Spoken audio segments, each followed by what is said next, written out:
Okay, so welcome everybody. Welcome to the University of Regina, situated on the territories of the Nahiwak, Anishinaabeg, Dakota, Lakota, and Nakota, the homeland of the Métis and Michif Nation.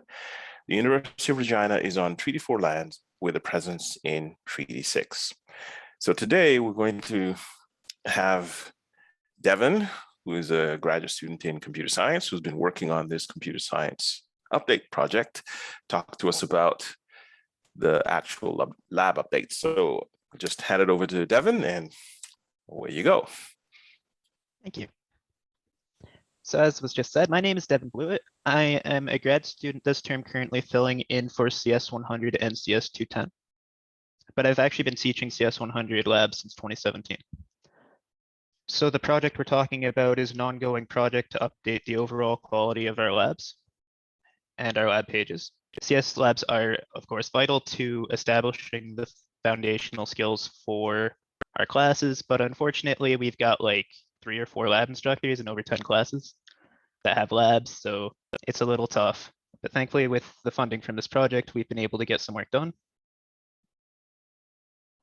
When we planned this project out, we kind of divided into a number of categories. And the first category I'd like to talk about will be usability.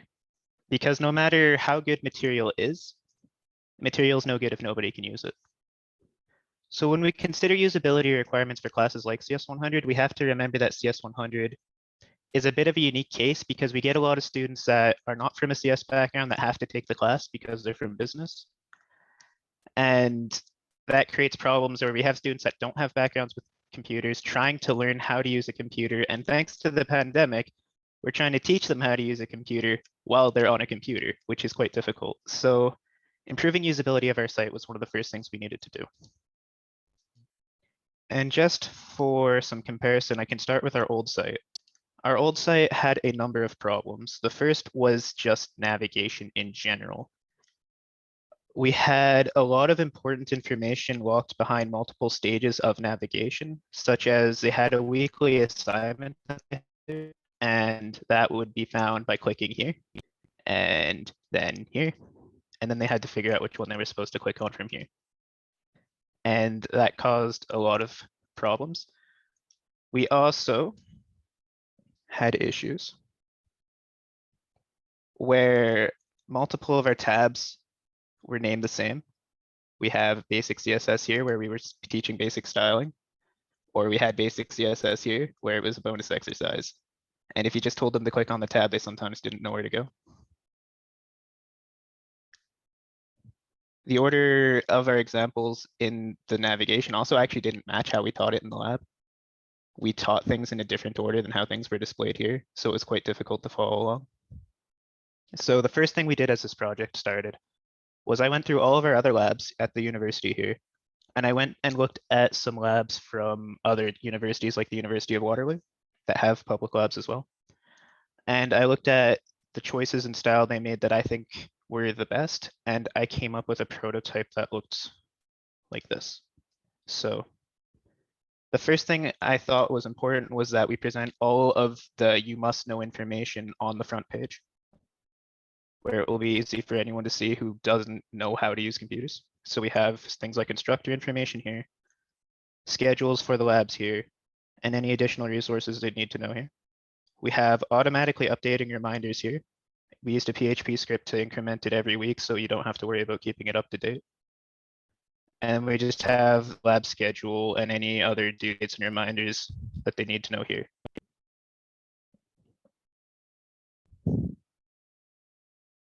In the lab pages themselves, we have very large buttons here for people to clearly see where we're trying to go. And the pages themselves will light up as you click on through them so that you can visually see what page your instructor is on if you are having trouble keeping up. The pages have been completely rewritten and reordered to actually match how I teach in the lab with the same language I use in the lab. And we have added recordings to all the pages to cover in case students get lost in the lab or miss the lab for any reason and need to go back and watch it again later. And we added copy and paste code blocks. One of the biggest problems we had in CS100 is trying to show code over Zoom live, like writing it into an editor while students are trying to follow along with you was very difficult for them because they had to juggle the Zoom window, they had to juggle their text editor, and then they had to also have the results on a different window. So they were trying to navigate between 3 windows while following along, and it really didn't go well. It added almost 20 minutes to our lab just going through and finding small spelling errors for all of our students every time we had to teach any sort of code. So we added copy paste code blocks where instead of live code, we just explain what they need to know in that thing. They can copy it, they can put it straight into a sample project. And that has worked a lot better. We have examples of output of what things should look like. Well, there certainly is a place for live updating code or live code exercises. I don't think it should be something we rely completely on just because it does cause a number of problems like that. We also added optional exercises.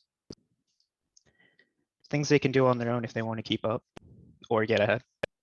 And we did something a little different with these. Because they're not involved in an assignment, we didn't see a need for students to be able to save it. So we have it so you can just do the exercise on the page. So for this example, it shows how to do image alignment. And all they would have to do to make use of this one is just write in here how they want the image to align. So they could write left, and it puts it on the left. They can write top, it aligns to the top. And there's a number of exercises we can do this way with generally the solution somewhere on the page. These code blocks are done with a free code editor named CodeMirror. It's published under an MIT license, so we are free to use and modify it. So we can actually modify it to look however we want. I chose to modify it to look like the programs we use in the lab. This is the color pattern that Notepad++ uses. So that was usability. Somewhat related to usability is accessibility. They go a little bit hand in hand, but they're a little bit different. According to this article from Diverse Education, there has been an increase of 17 times as many accessibility lawsuits since universities have moved online. Because as things moved online and training for creating accessible material wasn't really done properly, a lot of students with disabilities got outright left behind. Some of the main concerns they raise in this article was that a lot of our images don't have alt text. So if a student can't see the image, they have no way of figuring out what the image is supposed to say. A lot of our assignments are done on standard PDF files, which for most people is okay, but if there is a vision problem, PDF files actually don't work very well with reading programs, unless you specifically design it to. There are dead links in navigation, and color themes are a huge problem. Just because of websites trying to match a university's color theme, that can create color contrast problems that prevent students from being able to read the material. And almost all of our pages have these problems. Our university's homepage has these problems, your courses has these problems, a number of our lab pages have these problems. Just to show what I mean, I can show the lab that we are hopefully going to be working on next in 110. It looks something like this. And you can already see the font is tiny. There are light blue links on a white background, which is hard for a lot of people to see. When I took a lot of our labs, I actually had to copy and paste a lot of our content somewhere else to be able to read it. And I don't even have that bad of vision problems, but it was a real problem for me just by myself. We rely a lot on color to indicate important information, like red and green. But red and green are actually the most common form of color blindness. So you actually don't want to rely on color to convey important information when you are trying to write instructions, because not everybody can see it properly.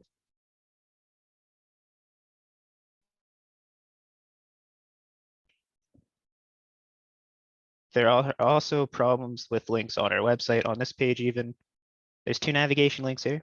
One goes to a lab outline that doesn't change this nav bar. One goes to the same lab outline but does change this nav bar. And it's a little confusing why there's both. But there's also just a lot of dead links across most of our websites at this point.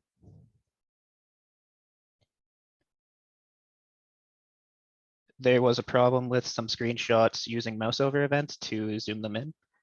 Not everyone can use a mouse, and especially mobile devices can't use a mouse, so we can't rely on mouse events to convey important information either. And lastly, our pages, just the way they're designed, actually don't resize very well. If we looked at mobile view on this page, this is what you'd be looking at if you were on a phone. It would be very, very difficult to use any of this navigation at all, even if you zoomed in.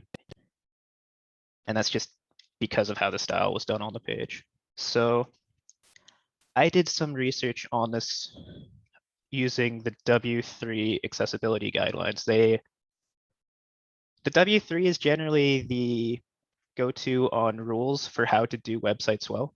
And they have a number of guidelines to follow for accessibility. And they also have a very convenient list here of 159 tools that you can use to evaluate the accessibility of a website. So I looked through their guidelines, I made use of some of these tools, and I made some changes to accessibility. One such tool I used was this color contrast tester.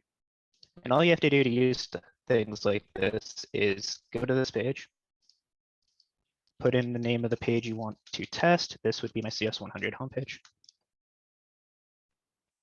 And it automatically runs the colors for you to see if they meet minimum contrast standards for students who might have vision disability. So I went through and made sure all of our themes pass these ratios as part of my research. So other things I did, we added a settings tab that has font resize options. For people who have vision disabilities, being able to resize the font is quite important, up to 200%. It's actually also really helpful for presenting. We had a lot of trouble with students not being able to see projectors in the lab, so just being able to resize the font on the page would probably help with that as well. We have two color themes. This theme was designed to match the old CS100 theme, and it uses the Notepad++ color theme as well, but we have a dark theme too. This color theme was designed to match the UR courses dark theme since we didn't have any other dark theme for me to look at. And the dark theme for the code blocks is based on the Replit dark theme, which is one of the editors we use that I'll talk about. The instructions were written into simple English. A lot of our students, especially in 100, are not first language English now. We have a wide variety of students from a wide range of places, and we need to make sure that they can understand what we're trying to teach them. So we need to make sure we're using simple English. We need to make sure we're explaining terms as we introduce them so that everyone can keep up. Our links clearly indicate where they're going to go. So this will take you back to the home page. We have a lab that teaches how to use Excel spreadsheets. This will take you to a page that lets you do spreadsheets. So there's never any guessing where the links will take you. And our screen for mobile looks something like this. So the links are designed to be quite large, not only for mobile, but for people who can't make small motor movements with mice, because having small targets, if they have trouble maneuvering their mouse, is quite difficult for people to navigate. So we made sure the targets are quite large so that they're easy to see. And the font is also large enough that you should be able to read it without zooming in. And if that's not, you can make it larger. So the page resizes to most devices because it was done using percentages. It can look a little funny on some devices, but it kind of works. We have alt text on all of our images, and we also placed roles. So this has the role banner, this has the role navigation, each of these has the role link. Roles help screen readers tell what part of the page they're looking at. So if a student needs a screen reader, it helps if you set the role, just the screen reader to know what part of the page it's trying to read, so it's easier for the student to navigate it. Third category we focused on was portability. When this pandemic hit, we had a lot of trouble with different programs because we had always just had Windows operating systems in the lab, but then when the pandemic hit and everyone was bringing their own devices, we had mixtures of old and new Windows. We had different versions of Macs. It became a real problem. So we made it a focus to find free, portable, accessible programs to alternate what we were using before. Because before we had to guess operating system, what program. If a program didn't work, we had to then go find a new program that might work. Then we had to write notes on how to use that program. I think at some point, one of our labs had the same recording on how to do the same thing for 4 different programs. And that's just an absurd way of doing things. So the most helpful program we have found for a lot of this is called Replit. It's been a massive improvement over what we've been doing before. It allows us to make sure that everybody is using the same coding environment for all of their exercises. And it allows us to synchronously collaborate with our students. What that means is that it just lets us write on the same page as them at the same time. And it lets us leave notes for them in real time. So as a student's working, if we need to help them, we can just open a page that has their work on it, see what they're doing, write any notes we need, and help them out that way.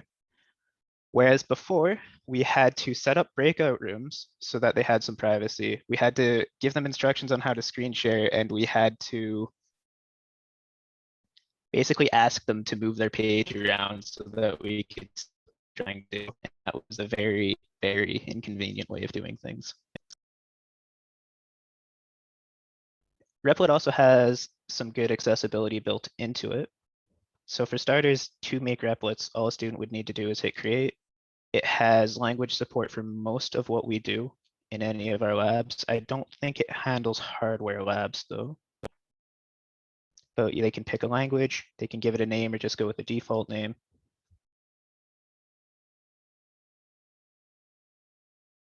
And it just provides a place for them to put files, a place for the editing, and a live output. For accessibility itself, you can change layouts, you can change font sizes, you can change ingent sizes, and you can change color themes. So it has all of that already.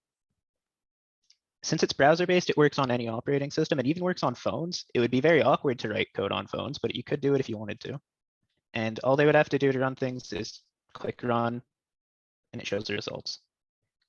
You can use Replit to embed entire projects onto websites. So if you have a project with multiple files that you want students to start from, you can actually get an embed link, put it straight onto a page or a website, and whenever students click on it, they get their own copy of that work and they can start straight from there. So if you have practice exercises you want them to do or lab exercises, you can start them straight from there.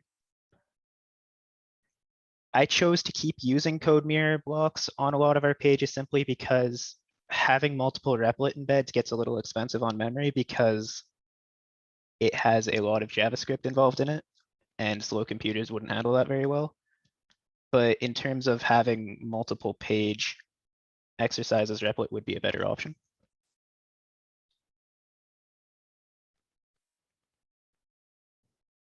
We also have moved to recently a paid version of Replit called Teams that also lets us handle assignment submissions from here. So students can get a private Replit where they can write their assignments and we can go and grade from there.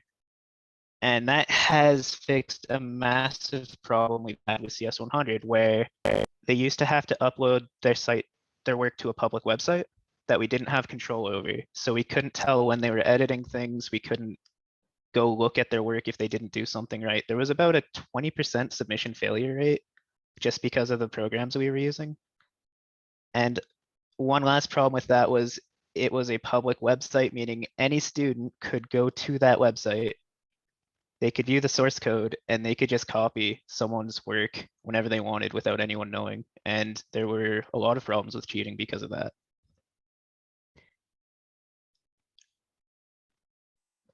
Going forward, we need to make sure we're continuing to look for accessible and portable web software like this because this makes things just so much easier for both students because they have a tool that they will be able to use that matches what we have. We don't have to teach multiple things. They don't have to find the right program. They just have something. And it makes our job of actually teaching and helping them a lot easier too.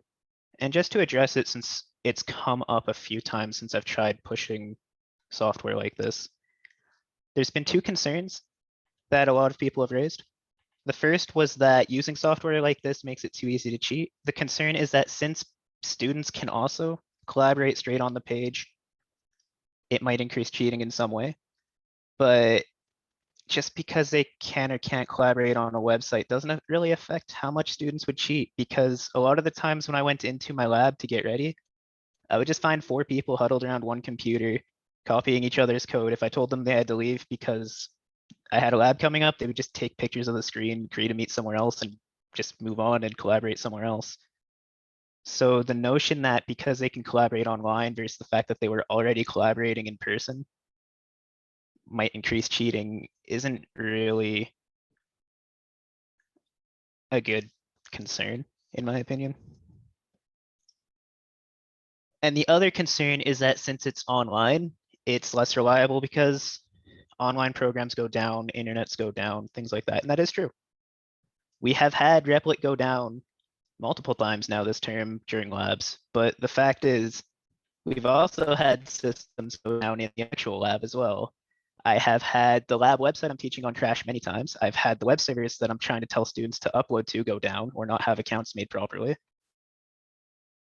It actually has gotten to a point in some of our labs where it can take almost 40 minutes for students to be able to log in just to the computer and open a program just because of how clogged our servers are getting. And we have come to just expect that every week. So the chance that Replit goes down on us once or twice versus the assumption that there will always be problems with our server, I think if we compare those two, it would make a lot more sense to hope that Replit works than just plan for things going wrong in the lab. So one of the more important things we've also been adding to our labs are additional exercises and examples. So I've shown the exercises here. Having exercises with finished examples that show students the basics of what they need to do or what we want them to do is actually extremely important. Because when we teach the lab, we usually show 1 or 2 examples and then have them do an exercise. But just showing 1 example isn't usually enough because students have trouble transferring the skills from just 1 example to a whole different assignment most of the time, especially if there's a time limit. A lot of our labs are due at the end of the lab. So if they just see an example and they feel pressure to take that example and move it, they usually can't do it. We used to show images and links in a table. And then in future assignments, whenever I saw students adding images or links, they would have table code as well as the images or links, just because they were so pressured to do things that they didn't understand that the two things were completely different.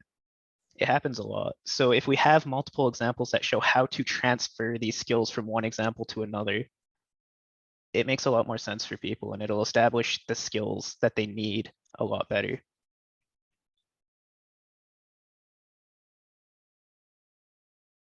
There's other times when we ask students to do things that we just don't really teach because the lab assumes the class covers it, the class assumes the lab covers it. One of the things I've added for that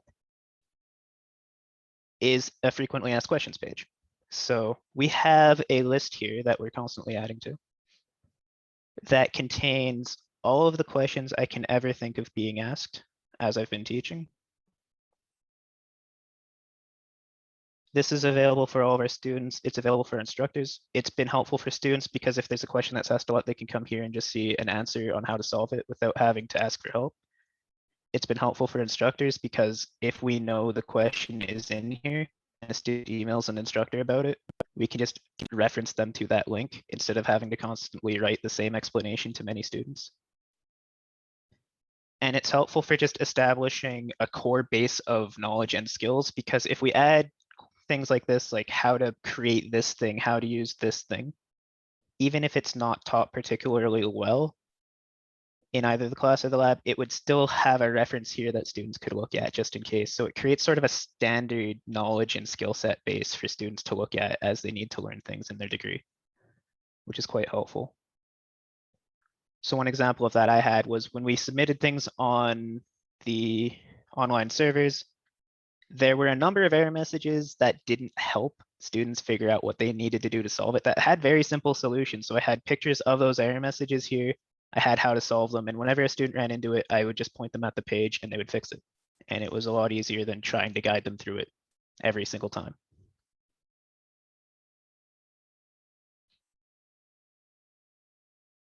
We are going to be looking into some alternatives on how to host this. Obviously, having just a list of links on HTML is not the best way of doing things. It's quite difficult to maintain. We have found that you can do FAQs in UR courses glossaries that allow you to search and sort them. So we may consider implementing those as time goes on.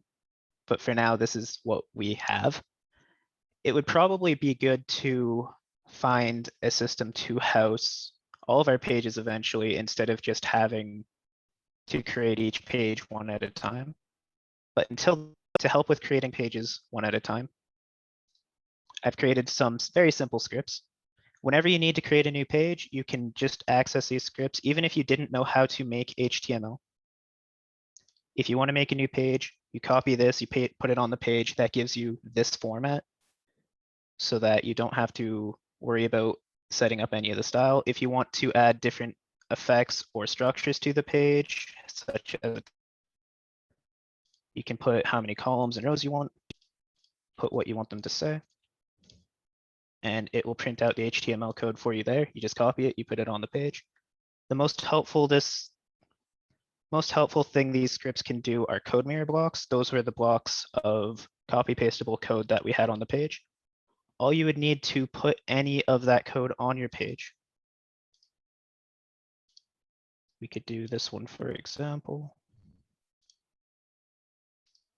You pick what coding language you want. Right now, we just have HTML and C++. You pick if you want line numbers, text wrapping, read only. You need to give it an ID so that it knows where to copy from when you click the copy button. But you put the code you want to make the code block in. I need to hide the zoom window because it's in my way. You click that button. This would paste the entire code mirror block as we saw it on our pages with the copy button that will copy this code. And you can just make examples straight on the page that simply. And you just that code, you put it on your website, it will function.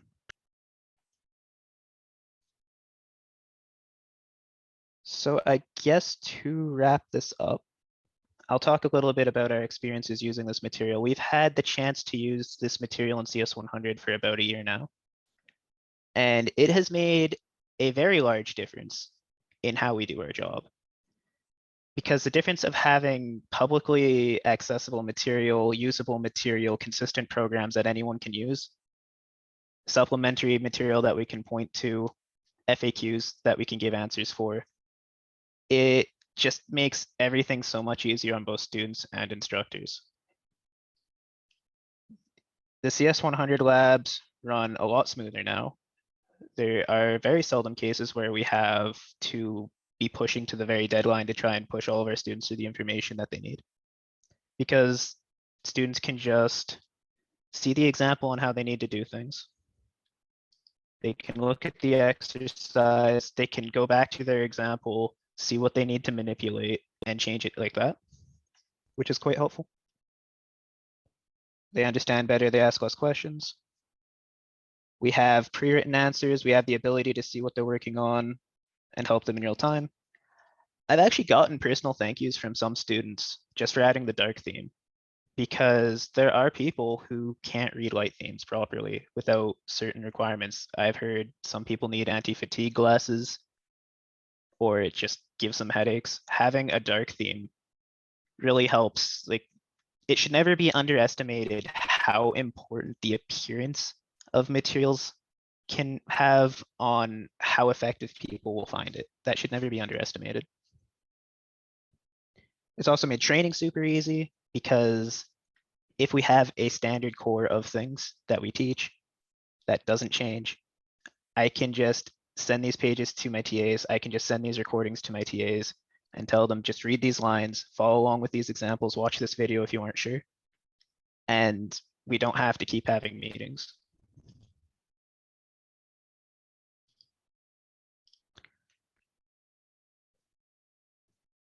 We just tell them to watch the video and replicate it. So just as one last line, having these resources makes everything better. We as a university are going to need to continue to work towards moving towards free and open resources like this, because having openly accessible open education resources, they make our lives better, they make our students' lives better, and it helps us keep relevant, because as the internet is growing, other pages that are providing tutorials are also growing. And some of these tutorials, it's sad to say,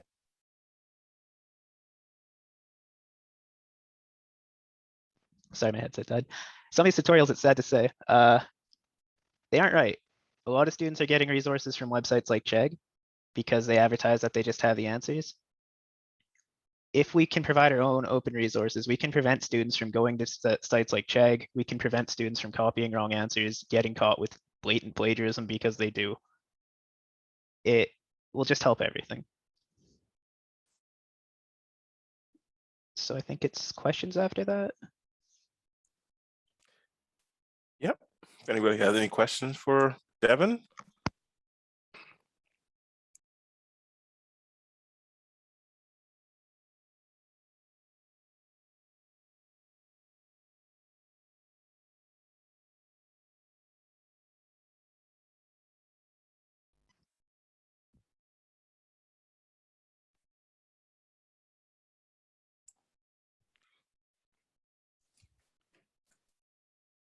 So one question I would ask Devin is, how many students do you have each term going through this? For CS 100, we have an average of 200. Okay.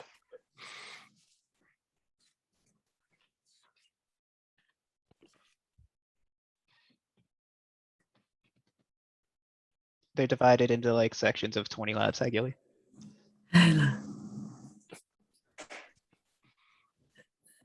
Yeah, go ahead. Go ahead. Yeah, okay.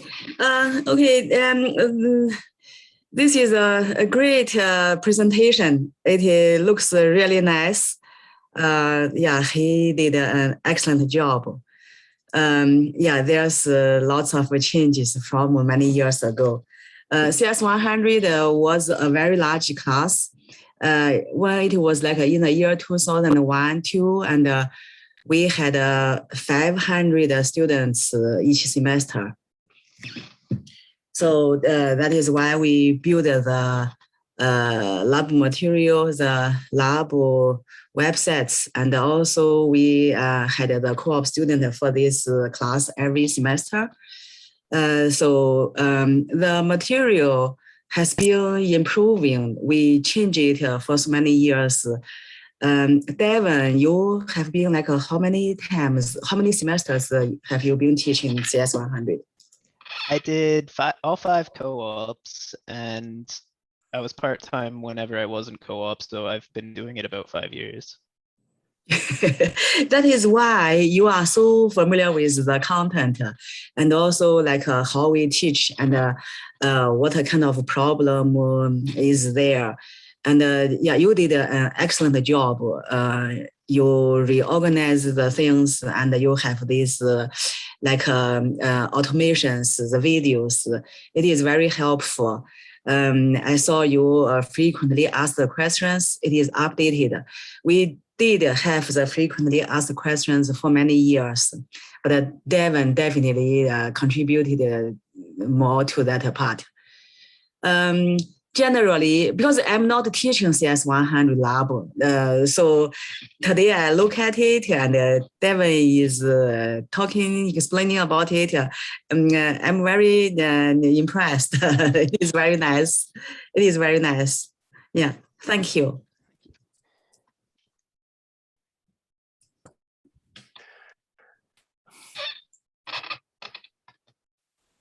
Did anybody have any questions for Devin or any comments for Devin?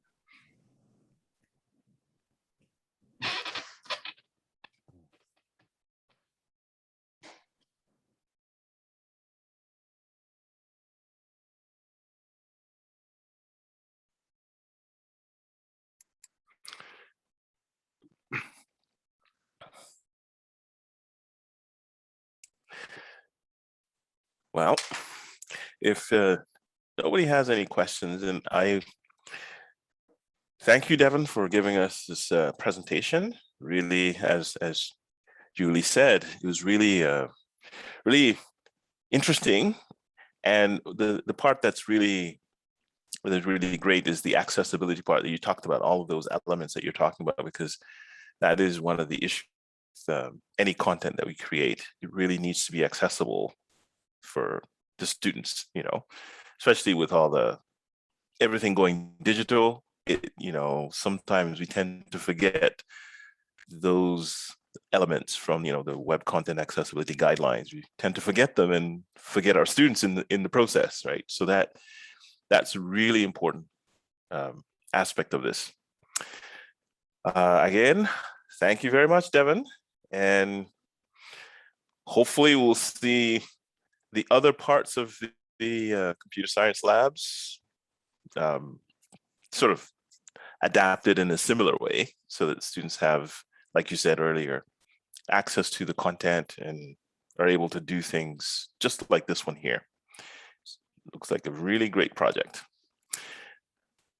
So anybody else, any final comments or anything? Okay, so thank you very much, Devin, and thank you everybody else for attending this presentation. I will stop the recording now.